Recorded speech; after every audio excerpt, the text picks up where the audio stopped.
여러분, 요즘 금융시장 그야말로 동시다발적으로 악재가 터지고 있다, 이렇게 이야기할 수가 있습니다. 크고 작은 위기가 한꺼번에 몰리는 그야말로 퍼펙트 스톰의 상태가 아닌가, 이런 의심까지 들게 합니다. 주식시장이 그렇죠. 환율시장이 그렇죠. 채권시장이 그렇습니다. 그야말로 트리플 약세, 칵테일 악재, 여러 가지 말로 표현을 하는데 결국 말입니다. 한마디로 기결하면 금융 쇼크가 왔다, 이렇게 이야기할 수 있는 겁니다. 그럼 이 쇼크가 빨리 거쳐야 될 텐데, 그죠? 그래야지 더 큰 위기로 가지 않잖아요. 더 큰 위기로 갈까봐 지금 많은 사람들이 걱정을 하고 있습니다. 일단 주식시장부터 볼까요? 붕괴 중에 붕괴입니다. 1월 4일 날 2944.45를 기록했던 코스피 시장이 10월 6일에는요 2908.31까지 떨어졌습니다.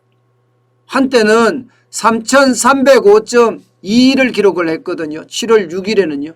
그때 대비하면 거의 400포인트가 빠졌습니다. 이것은 7월 6일이고 10월 6일이니까 차이가 그렇게 많이 나지 않습니다. 3개월 사이입니다. 3개월 사이. 그러니까 분명히 주식시장에 충격이 있는 것은 분명하고요. 코스닥도 마찬가지입니다. 코스닥도 지난 3월 10일에 890.07을 기록했었는데 10월 6일에는 922.36을 기록하고 있습니다. 8월 9일에는요 1060까지 기록할 정도로 굉장히 많이 올라갔었어요. 거의 지금 80포인트가 빠졌나요? 코스피도 그렇고 코스닥도 그렇고 주식시장에는 분명히 충격이 있는 게 사실입니다. 외환시장은 어떨까요? 외환시장도 지금 마찬가지입니다. 외환시장도 달러당 원화값이 10월 6일에 1192.3을 기록하고 있지만 지금 여러분들이 들어가 보시면 1196까지 올라갔을 겁니다. 이게 1월 4일만 하더라도 1082.10이었어요. 근데 지금 이 정도면 110원 가까이 올랐잖아요. 110원. 110원이면 적은 돈이 아닙니다. 달러당 110원이 올랐기 때문에 말입니다. 결국은 환율이 폭등하고 있다, 이런 얘기가 되잖아요. 이것뿐만이 아닙니다. 채권도 난리예요. 채권도 보면 3년 만기 국채금리가 10월에 1.719입니다. 근래 들어서 가장 높은 수치의 국고채 금리를 기록하고 있습니다. 10년 만기 국채금리는요 2.399입니다. 이것도 마찬가지 근래 들어서 최고치를 기록하고 있습니다. 결국 말입니다. 여러분, 금융시장의 핵심이라고 이야기할 수 있는 주식시장, 그리고 환율시장, 그리고 채권시장까지 모두가 흔들리는 느낌이죠. 실제로도 충격이 큰 충격까지는 아직 아니라고 이야기하지만 분명하게 작은 충격이 와 있는 것은 분명해 보입니다. 그럼 앞으로 이 충격의 도가 어떻게 될까요? 더 강해질까요? 더 약해질까요? 일단 말입니다. 경제 지표로 해석을 해보면 이 충격의 도는 더 강해질 거라는 게 일반적인 해석입니다. 당장 말입니다. 인플레이션 공포가 굉장히 큽니다. 지금 미국 시장에서 보면 말입니다. 8월까지 인플레이션이 5.3, 지난 7월에는 5.4를 기록했어요. 13년 만에 미국 소비자 물가가 최고치라고 이야기할 만큼 물가가 폭등하고 있습니다. 그동안은 물가가 오르는 것, 이것은 일시적인 인플레이션이다 이렇게 이야기하다가 제롬 파월 연방준비제도 의장도 한 발 물러섰습니다. 내년까지 갈 거다. 결국은 인플레이션이 일시적이 아니라 당분간 간다 이런 이야기가 되는 거잖아요. 그렇게 되면 인플레이션 위협이 굉장히 커지고 있죠. 인플레이션 위협이 커지면 커질수록 미국의 테이퍼링은 빨라집니다. 지금 현재까지는 11월부터 통화 정책의 어떤 방향을 지금까지는 완화, 돈 풀기에서 이제는 긴축, 돈 조이기로 들어간다 이렇게 이야기하고 있거든요. 돈 조이기로 들어가는 통화 긴축이 시작이 되면 금리 인상도 다가올 거라는 생각 때문에 지금 채권 금리든 아니면 주식시장이든 그것도 아니면 환율시장까지 동시에 타격을 가하고 있는 겁니다. 동시에 타격을. 이게 여러분 인플레이션 공포가 굉장히 심각합니다. 이런 상황은 대한민국만 이런 게 아니에요. 미국의 인플레이션 공포가 결국은 아시아 제국들 여러 국가들도 마찬가지고 유럽 제국에도 마찬가지입니다. 심지어 중국에까지 영향을 미칠 수밖에 없습니다. 그만큼 통화 긴축과 인플레이션은 세계 시장을 놀라게 할 수 있다는 이야기죠. 여기에다가 말입니다. 여기에다가 경기 둔화에 대한 우려감. 쉽게 말하면 경기 둔화를 거쳐서 불안까지 갈 수 있다는 그런 우려감까지 굉장히 높아지고 있습니다. 닥터 둠이라고 이야기하는 누리엘 루비니 교수는 대대공황이 온다 그런 이야기까지 했을 정도로 불황의 늪은 점점 깊어지는 것 아니냐 이런 예측이 지금 계속 나오고 있어요. 그래서 성장률도 낮추고 물가 전망은 오히려 높이고 말입니다.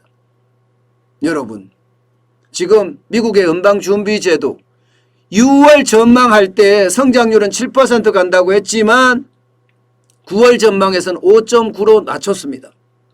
미국의 성장률이 둔화된다는 이야기잖아요. 물가는 6월 전망 때는 3%라고 이야기했지만 9월 전망 때는 3.7%까지도 올라간다 이렇게 이야기를 했습니다. 결국은 말입니다. 인플레이션은 심각해지고 성장률은 오히려 떨어지고 이것은 결국 스태그플레이션이 덮친다 이런 이야기도 되잖아요. 바로 이 미국의 성장률 저하가 우리 시장에도 영향을 미친다는 겁니다. 우리 시장에는 수출에 영향도 미치고요. 수출에 영향을 미치게 되면 그 여파는 말입니다. 금융시장으로 갈 수밖에 없어요. 주식시장으로 가고 환율시장으로 가고 그리고 채권시장으로 갈 수밖에 없는 상황 앞으로도 계속될 거다 이렇게 예측이 됩니다. 여러분 지금 시장 말입니다. 그 어느 때보다 초대형 복합위기가 커지고 있다. 저는 이런 생각을 지울 수가 없습니다. 그만큼 인플레이션이나 경기 둔화에 대한 두려움이 크다는 사실이에요. 게다가 말입니다. 여러분 이 지표 한번 보세요.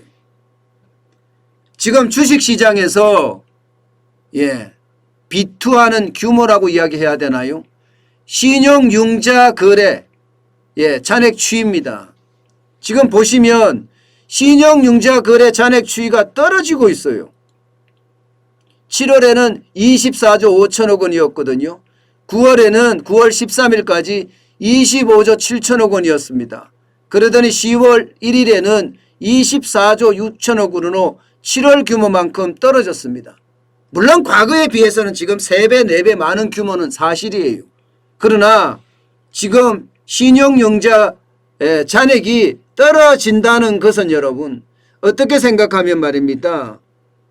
비투하는 사람들이 지금 두려워하는구나. 이렇게 해석될 수도 있는 부분입니다. 결국 주식 투자하는 사람들이 굉장히 민감하거든요.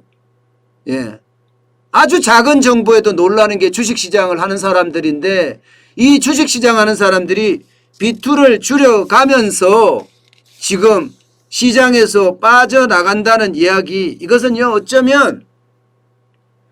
어쩌면